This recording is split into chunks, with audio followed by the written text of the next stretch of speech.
That's the one. But I literally was about this close to having a really bad accident.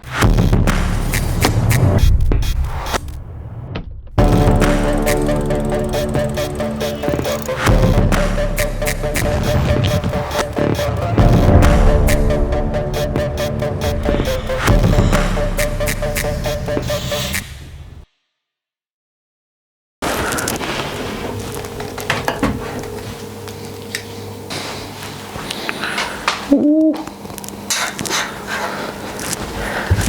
Hello and welcome back to the channel. Firstly, two things. One, I've got to speak a little bit more quiet than usual because Autumn's asleep in the other room and I will get moaned at heavily and won't hear the end of it if I wake her up, so got to be quiet. Secondly, this camera is flashing red at me, screaming at me, telling me it's going to die soon, so if I suddenly cut out, that is the reason why, and I've got a spare battery on charge now, so I will just switch it over. So basically in this video I wanted to talk to you, I originally had a plan to talk to you about running through kind of my first experience on a TT triathlon bike outside on the road, because finally after some horrendous days we've got some decent weather and it's dry so we can get out on the bikes. So I did yesterday, but with that said I ended up really badly, or quite badly, nearly getting into an accident. Unfortunately I didn't get the footage of it. I did get some footage of the guy, which you can see in a minute, and obviously got some footage of me out on the bike. But before we talk about the accident and I try and explain what happened, let's talk about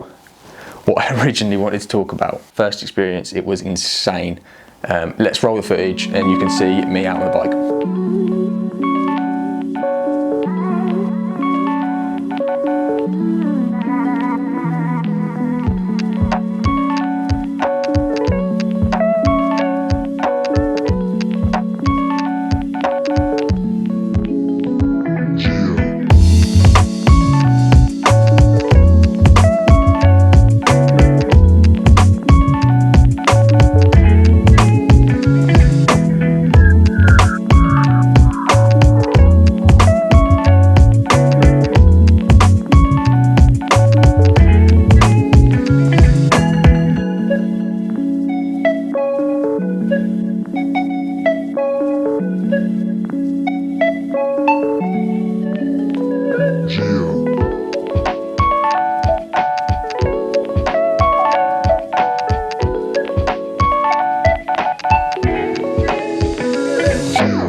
don't know if you guys saw that person in that taxi just there, but I literally was about this close to having a really bad accident. I was going about 25, 26 miles per hour on my bike. Obviously this being the first time taking it out, I'm still getting used to it. And I haven't really done a massive test on the brakes and stuff like that, but I had a bit of a go at him. He had a bit of a go at me, but he's just an idiot. The annoying thing is you can't do anything about it. Like, what can I say now? I'm not going to fight him or anything. Like, what's the point in that? And reporting him's not going to do anything. I haven't got any footage, or I don't know, unless you know anything to suggest about what you can do in them sort of situations, because it really annoyed me. But yeah, let me know in the comments if you do know anything. But I'm going to get indoors now and try and let go of this anger. Welcome back. So as you can see, I was very excited and very happy to be out on my TT bike. It felt insane. I want to talk about just some things that went well out on the ride. Obviously one that didn't go well, almost got hit. I will talk about that in a second, and I'll try and explain what happened. But first experiences, there's a few things that I noticed. Firstly, obviously ridiculous fast. It's insane. Secondly, because now this is why I think that this is because I've set the bike up on the turbo trainer, I've been able to literally dial in like to the millimetre what feels comfy in terms of like seat tilt or height and fore aft. I managed to dial in so I'm comfy on a turbo trainer, which interestingly, going from turbo trainer to outdoors, the outdoors felt so comfy, like no troubles at all. So yeah, holding TT position was a breeze, absolute ease, which again has just filled me with so much more confidence going into Ironman that I can do, you know, 5-6 hours in TT position.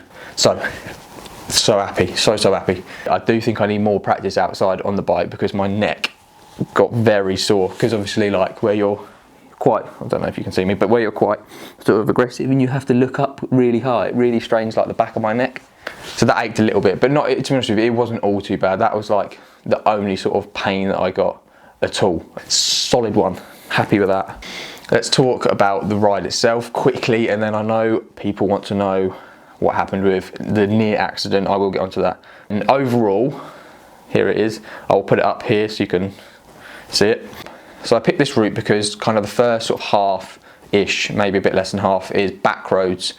Quite quiet back roads and fairly flat, so that was a good opportunity for me to get used to the position and used to the bike. Then it goes into what's a place called Dedham. That's where the hill is, so there's one really big downhill. It then goes through Dedham and you have to go back up sort of the same hill but the other side of Dedham. It's not a huge climb obviously, but it's, you know, for a TT bike it's a good little push. Definitely found it harder on a TT bike than a road bike getting up that hill. And it was fine, and to be honest with you, I don't think any of the races that I plan on doing will have a hill like that. So yeah, so then after that it kind of goes down towards some coastline, and then there's kind of a long steady sort of climb, and then it came back and it was all quite fast road back, so it was all like not main road but faster road than the country lanes. You can go, like I said before in previous videos, you can go onto my Strava. It's just Lewis Fordham, and you can see all the stats there if you want to see more in-depth sort of analysis of the ride.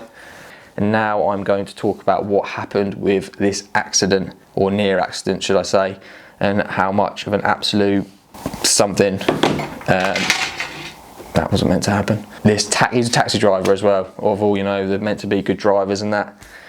Yeah, wasn't a terrible driver. I don't know the best way to explain this, to be honest. Let me get pen and paper and I'll see if I can draw it for you. Might help. Hang on. Pen. No, that's pad, pen. So what happened was, story time with Lewis. So you had your normal sort of, it was like a T-junction, as you can see here. So that was the main bit of the road, and then this was sort of the bit coming off.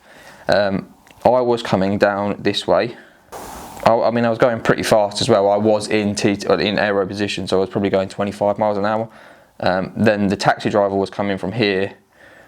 Obviously, before I'd got there, this taxi driver had pulled into here and went to turn around here. I think he was coming back, or I assumed when I was on the bike that he was coming back to just turn around and kind of get back onto the same road, onto that main sort of road, which is fine. It's obviously, that's not the problem.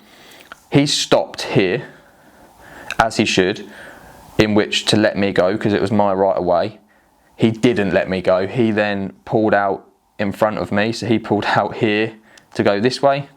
So then I obviously came right up behind him, and I had to, because he pulled out and went really slowly, I had to then weave to the side of him here. Could have gone into the back of him. But then what really topped it off and kind of made it that much worse was he then decided to swing right over and park his car here. Which obviously, because I'm next to his car, because I had to be, because I couldn't stop in time, I was in aero position, I then had to swerve, you know, kind of follow him round. Ended up like literally going up this, it was a big curb as well, so it was sort of this big curb. If that was any faster, or I wasn't able to handle my bike as well as I did, I mean, I was endoing on my bike, which means obviously you've got your front wheel here and your back wheel. I pulled the front brake so hard my bike was doing this down the road. It could have ended up so much worse. I don't know how I didn't manage to get from aero to my brakes and pull them hard enough. I don't know how I didn't, you know, I'm clipped somehow. It all happened so quickly, I don't really, you know, like I say, it could have been so much worse. I thought it was such bad driving. And then he, you know, to be honest with you, I did get very angry at him and had a bit of a moan at him. He was then saying it was somehow my fault.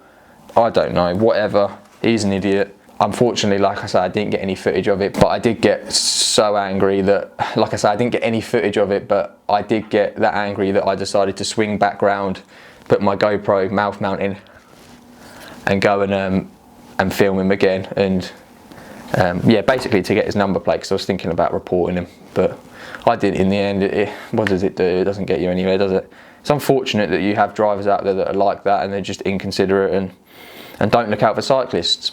But there we are. I'm sure everyone's probably experienced something like that sometime in their life where they've had a dodgy driver almost hit them. I certainly have actually had, which could be a story for another time if you want to hear it. On my fixie, I had, again, wasn't my fault, a car hit me, I toppled over the car, broke my bike, like pretty much snapped my forks and front wheel and stuff, and then the car drove off. But yeah, that could be a story for another time. I don't want to bore you any longer, and I hope this video isn't too long. Like I say, if you want to check out the ride on Strava, you can, and see all the in-depth sort of details of it. If you like this video and you enjoyed this sort of content, especially me getting out on the TT bike now, we've got some decent weather, thank God, then let me know in the comments and I will happily do more of them, because like I say, it's really enjoyable. Subscribe, that's got a B in it. Subscribe if you wish. It is free and you can change your mind at any time, and it would make me very happy. I've had this coffee sat here for so long. Anyway, that will be the end of the video. I have no idea if you've gained any information from this. I try and be as informative as I can in my videos and tell you about certain things or whatever the topic matter is in that video. This one is a little bit different, obviously. Leave some comments in the comment section about any video suggestions that you have, because I do need them. It would be much appreciated, and I will see you in the next one. Peace.